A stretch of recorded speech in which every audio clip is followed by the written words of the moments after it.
Welcome today's topic gametogenesis युग्मक जनन। ये युग्मक से तात्पर्य ना नर युग्मक और मादा युग्मक दोनों से ही है ना। युग्मक जनन अगर क्वेश्चन आता है तो आपको दोनों को समझाना पड़ेगा, नर युग्मक जनन को भी समझाना पड़ेगा और मादा युग्मक जनन को ही समझाना पड़ेगा, ठीक है। लेकिन अगर नर युग्मक जनन बस अकेला आता है या शुक्राणु जनन अकेला आता है तो इसको अकेला समझाएंगे, या तो मादा युग्मक जनन या तो अंडाणु जनन आएगा तब उसको अकेला समझाएंगे। लेकिन युग्मक जनन दोनों को एक साथ समझाना जरूरी होता है। तो हम लोग यहाँ केवल नर युग्मक जनन को ही पढ़ेंगे। नेक्स्ट टॉपिक हम लोग पढ़ेंगे मादा युग्मक जनन में, है ना। तो पहले तो ये बात है कि युग्मक जनन है क्या, है ना। व्हाट इज़ गैमेटोजेनेसिस, है ना। तो जो जनन अंग होता है, जैसे कि मनुष्य नर जनन अंग और मादा जनन अंग, नर युग्मक जनन और मादा युग्मक जनन को समझने के लिए आपको नर जनन अंग और मादा जनन अंग को अच्छी तरह से समझना पड़ेगा। तो इसके लिए आप नर जनन अंग और मादा जनन अंग के जो वीडियो है उसमें जाइए, मैं इस डिस्क्रिप्शन बॉक्स में उसका लिंक दे देता हूँ, है ना। तो अभी हम लोग चलते हैं नर युग्मक जनन, है ना। ये नर युग्मक जनन है क्या, तो शुरू करते हैं। तो इसके पहले आपको ये बताना जरूरी है कि युग्मक जनन है क्या, है ना। तो जो जनन अंग है ना, जहाँ पर स्पर्म का निर्माण होता है या युग्मक का निर्माण होता है उसको जननांग बोलते हैं, जनन अंग, है ना।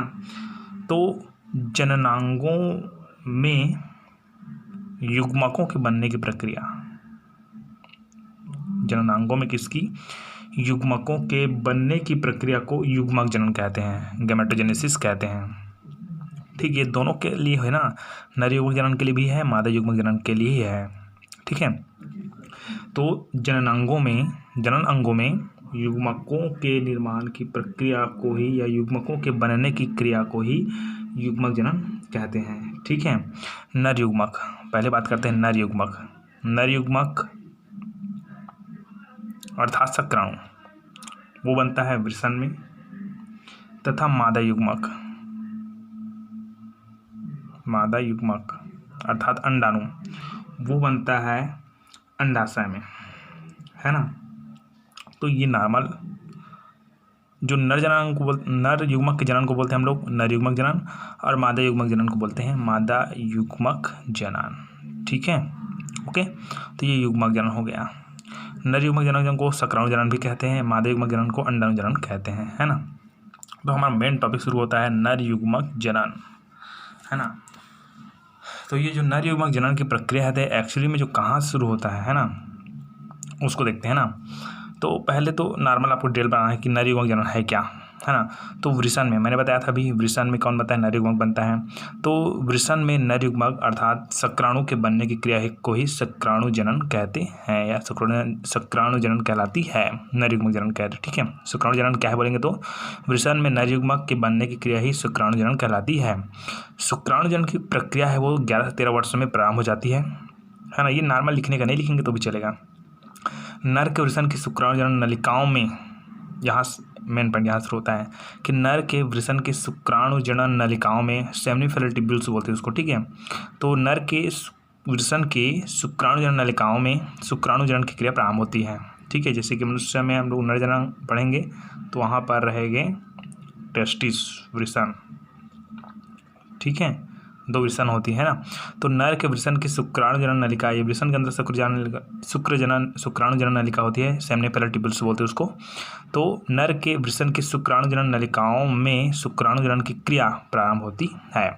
शुक्राणु जनन नलिका की जनन कोशिकाएं हैं, ठीक है, जो जेनेटिक कोशिकाएं है ना, जेनेटिक कोशिका नहीं जी, जनन कोशिका। जो जनन कोशिका है वह अठसूत्री विभाजन द्वारा विभाजित होकर शुक्राणु का निर्माण करती है।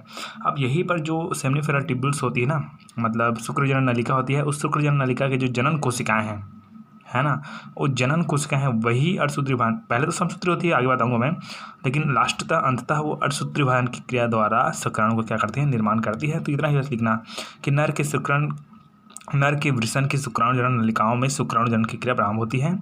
शुक्राणु जनन नलिका की जनन कोशिकाएं अठसूत्री विभाजन द्वारा विभाजित होकर शुक्राणु का निर्माण करती है ना।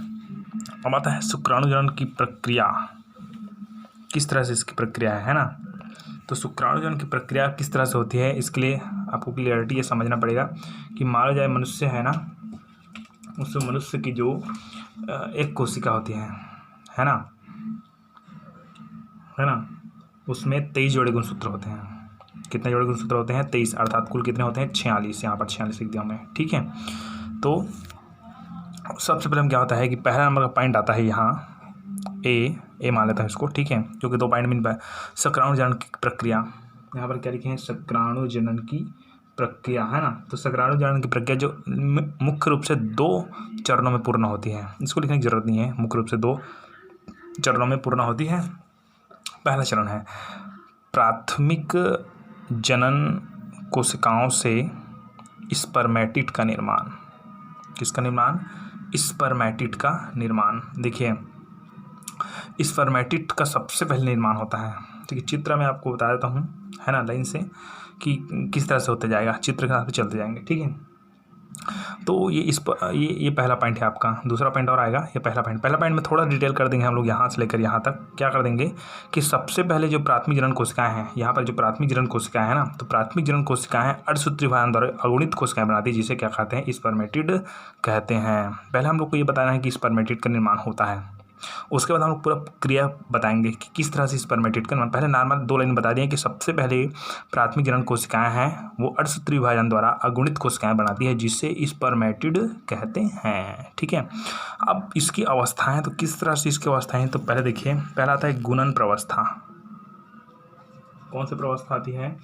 गुणन प्रवस्था, मतलब गुणन की क्रिया होगी तब स्पर्मेटिड का निर्माण की प्रक्रिया प्रारंभ हो जाएगी, ठीक। गुणन मतलब टुकड़े में बटना, न कि आधा होना। आधा होगा मतलब अलग बात है, आधा होना अलग बात है, बटना अलग बात है, ठीक है। तो गुणन अवस्था, तो सर्वप्रथम स्पर्मेटिड के निर्माण के क्रम में, है ना, सबसे पहले स्पर्मेटिड का निर्माण होता है उसके क्रम में। तो स्पर्मेटिड के, हमने बताया अभी कि स्पर्मेटिड का निर्माण होता है करके, है ना। तो स्पर्मेटिड के निर्माण के क्रम में सबसे पहले जो प्राथमिक जनन कोशिकाएं हैं, मैंने बताया था प्राथमिक जनन कोशिकाएं से ही निर्मित होती हैं। तो सर्वप्रथम स्पर्मेटिड के निर्माण के क्रम में सबसे पहले जो प्राथमिक जनन कोशिकाएं होती हैं ना, प्राथमिक जनन कोशिकाएं कहाँ पाई जाती है भाई? अभी जो बताया मैं, प्राथमिक जनन कोशिकाएं, है ना, ये जो प्राथमिक जनन कोशिकाएं हैं ये शुक्रजनन नलिका में पाई जाती है ना।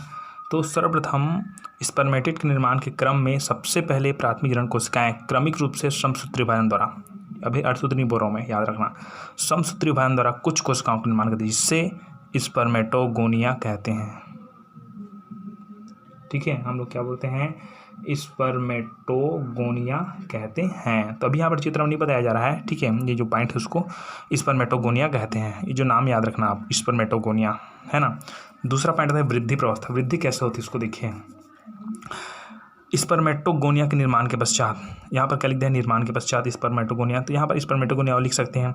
तो स्पर्मेटोगोनिया के निर्माण के पश्चात स्पर्मेटोगोनिया है वो भोज्य पदार्थों को संग्रहित कर, मान जाइए स्पर्मेटोगोनिया का निर्माण हो गया है, तो स्पर्मेटोगोनिया के निर्माण के पश्चात जो स्पर्मेटोगोनिया है ना, वो भोज्य पदार्थों क्या करती है? संग्रहित करती हैं। क्या करती है? संग्रहित करती है, और संग्रहित कर अपने अमाप में वृद्धि करती है। अपने अमाप में क्या करती है? ये वृद्धि करती रहती है, ठीक है, वृद्धि करती है, तथा प्राथमिक स्पर्मेटोसाइट बनाती है, प्राइमरी स्पर्मेटोसाइट, ठीक है। तो ये वाला जो भाग यहाँ शुरू होता है प्राइमरी स्पर्मेटोसाइट, ठीक, प्राइमरी स्पर्मेटोसाइट, ठीक है, ये नर युग्मक है ना, नर युग्मक के निर्माण की प्रक्रिया है। तो ये इसको बोलते हैं प्राथमिक स्पर्मेटोसाइट, यहाँ शुरू होता है, ठीक है।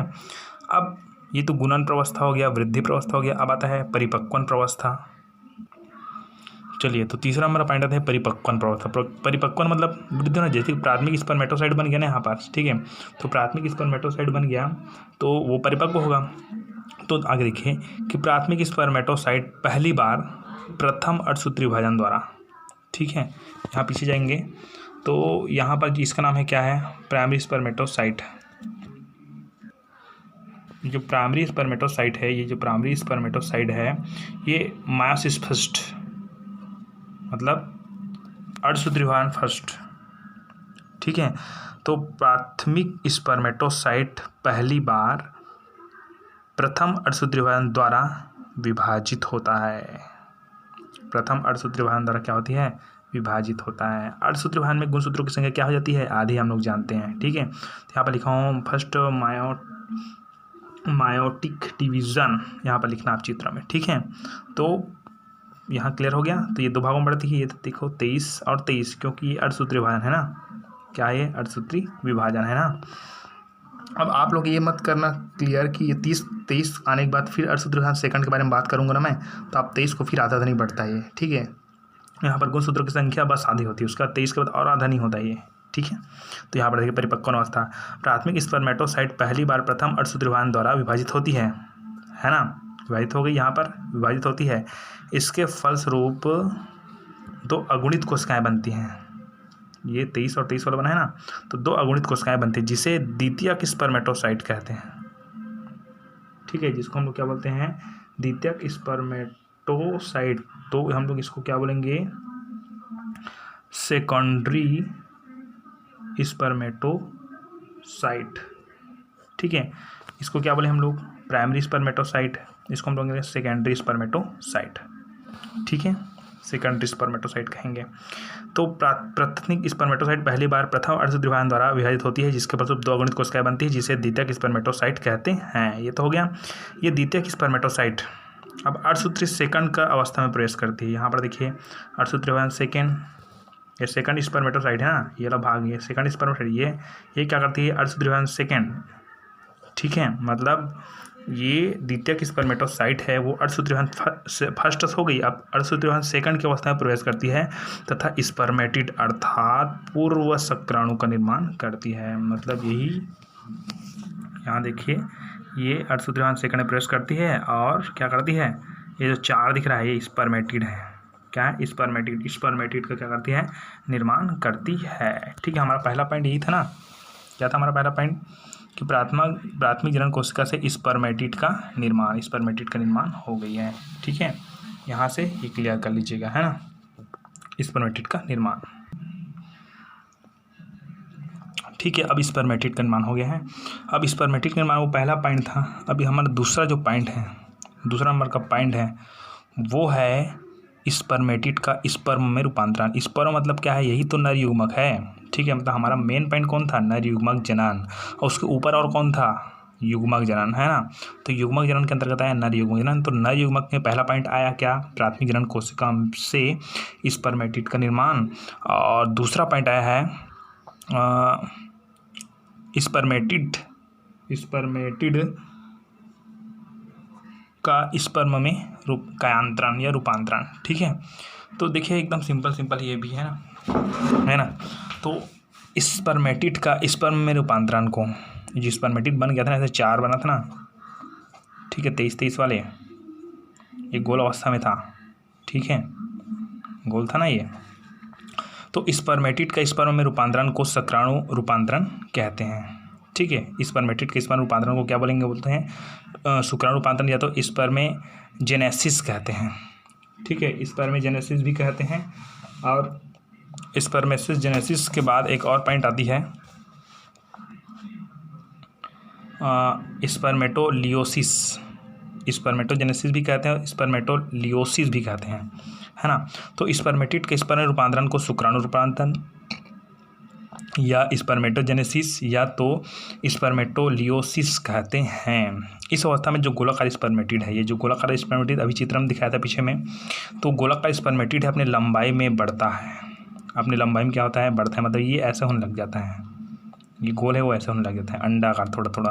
ठीक है, तो इस अवस्था में गोलाकार स्पर्मेटिड है, लंबाई में बढ़ता है तथा इसका सेंट्रोसोम, पिछले क्लास में आप लोग पढ़ेंगे सेंट्रोसोम। ठीक है, सेंट्रोसोम क्या कहते हैं, है ना। तो तथा इसका सेंट्रोसोम है, पहले लंबाई में वृद्धि करता है उसका, तथा इसका जो सेंट्रोसोम है वो 2 सेंट्रियोल में बढ़ जाता है। कितने सेंट्रियोल में बढ़ जाता है, 2। अब देखो इसी को मैं बताता हूँ कि इस तरह से 23 था, 23 ऐसा था चित्र, इसको मैं बता रहा हूँ। ठीक है, तो ये क्या होता है, इसका जो सेंट्रोसोम है, जो मेन सेंट्रोसोम है, मुख्य को हम लोग सेंट्रोसोम बोलते हैं पूरे भाग को, है ना। तो सेंट्रोसोम 2 सेंट्रियोल में बढ़ जाता है, ये एक बड़ा वाला और एक ऐसा छोटा सा। ठीक है, 2 सेंट्रियोल में बढ़ जाता है। इसमें से एक केंद्रक से थोड़ा दूर चला जाता है, एक है वो कहाँ जाता है, केंद्रक से थोड़ा दूर चला जाता है, ठीक है। और पहले वाले से इनमें से एक केंद्रक से थोड़ा दूर चला जाता है, ये वाला, ठीक है। और पहले वाले सेंट्रियोल को समीपस्थ तथा दूसरा वाले सेंट्रियोल को दूरस्थ सेंट्रियोल कहते हैं। मतलब ये क्या बोला जा रहा है अपने को कि इसमें से एक केंद्रक से थोड़ा दूर चला जाता है ना।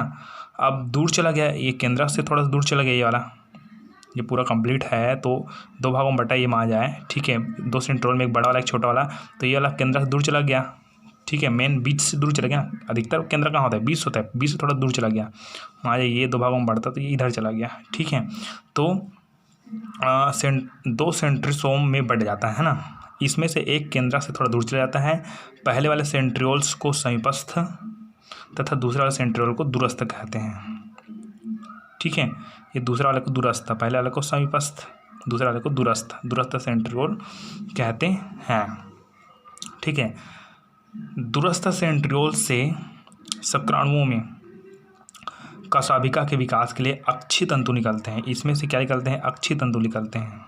क्या निकलते हैं, अक्षी तंतु निकलते हैं, जो कि शुक्राणु कशाभिका का निर्माण करती है। मतलब शुक्राणु की जो कशाभिका मतलब पूंछ, जो कि शुक्राणु कशाभिका का क्या करती है। अच्छा, इसको एक बार और देख लीजिए, आप लोग कंफ्यूज हो रहे होंगे कि इनका जो सेंट्रोसोम है वो 2 सेंट्रियोल में बढ़ जाता है। ये तो हम लोग गया, ये बड़ा वाला और ये छोटा वाला 2 में बढ़ गया, ठीक है। सेंट्रोसोम है वो, है ना, ये अंदर में ही है ना, पूरा कंप्लीट है, ठीक है। सेंट्रोसोम 2 भागों में बढ़ गया, एक बड़ा वाला एक छोटा वाला। तो इनमें से एक केंद्र से थोड़ा दूर, तो ये वाला थोड़ा सा केंद्र से दूर चला जाता है, ये वाला, ये बीच से थोड़ा सा इधर चला जाता है, केंद्र से दूर चला जाता है, ठीक है। पहले वाले सेंट्रियोल को इसको समीपस्थ सेंट्रियोल बोलते हैं, ठीक है, तथा दूसरे वाले को दूरस्थ सेंट्रियोल कहते हैं, है ना।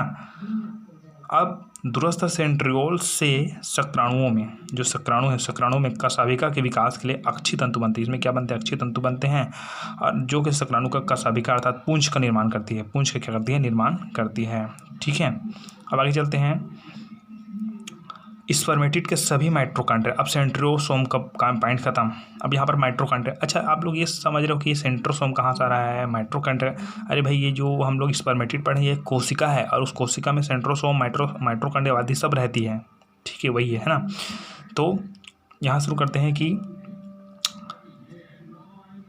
स्पर्मेटिड के सभी माइटोकॉन्ड्रिया, स्पर्मेटिड के सभी क्या है, माइटोकॉन्ड्रिया दूरस्थ सेंट्रियोल के चारों तरफ, दूरस्थ सेंट्रियोल पिछला जो भाग है उसको बोलते हैं दूरस्थ। तो दूरस्थ सेंट्रियोल के चारों तरफ समेकित होकर अक्षी तंतु पर एक आवरण निर्मित करती हैं, ठीक है।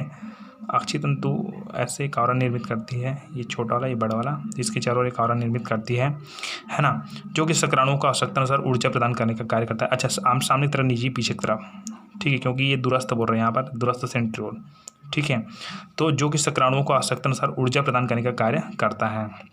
स्पर्मेटिड का गाल्जिका है, अब इसमें गाल्जिका भी है, माइटोकॉन्ड्रिया भी है, ठीक है।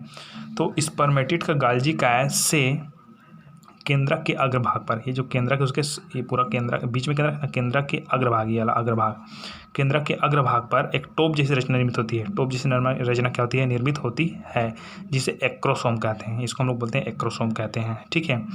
इसके साथ स्पर्मेटिड का शुष्कन होता है, थोड़ा सा शुष्कन होता है, ज़्यादा नहीं। शुष्कन मतलब पानी निकल जाता है उसका, ठीक है, मतलब जल सूख जाती है। इसके साथ स्पर्मेटिड का शुष्कन होता है तथा रूपांतरित रचना शुक्राणु कहलाती है। इसमें कन्फ्यूजन बहुत होती है, जैसे कि मान लीजिए ये 2 सेंट्रियोल में बढ़ गया, है ना। यहाँ पर देखिए, स्पर्मेटिड के सभी माइटोकॉन्ड्रिया दूरस्थ सेंट्रियोल, ये जो दूरस्थ सेंट्रियोल हैं, दूरस्थ सेंट्रियोल की तरफ समेकित होकर अक्षी तंतु पर एक आवरण निर्मित करती है, अक्षी तंतु पर एक आवरण निर्मित करती है, जो कि शुक्राणुओं को, किसको, शुक्राणुओं को आवश्यकता अनुसार ऊर्जा प्रदान करने का कार्य करता है। ये ऊर्जा प्रदान करता है, तभी तो पीछे से धक्का देता है और आगे बढ़ता जाता है, ठीक है, ऊर्जा प्रदान करने का कार्य करता है। स्पर्मेटिड का गाल्जिका से, स्पर्मेटिड है ना, उस स्पर्मेटिड का गाल्जिका से केंद्रक के अग्रभाग पर, यहाँ सबसे सामने वाले भाग पर, अग्रभाग पर एक टोप जैसी संरचना निर्मित हो जाती है, ठीक है, टोप जैसी संरचना निर्मित हो जाती है, ठीक है, जिसे क्या कहते हैं हम लोग, एक्रोसोम कहते हैं।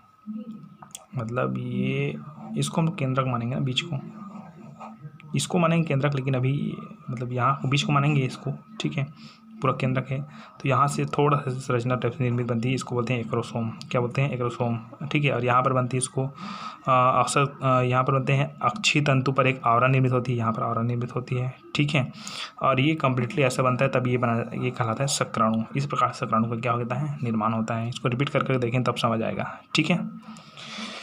और कुछ हो तो पूछ सकते हैं आप लोग मेरे नंबर में या कमेंट बॉक्स में आप कमेंट कर सकते हैं।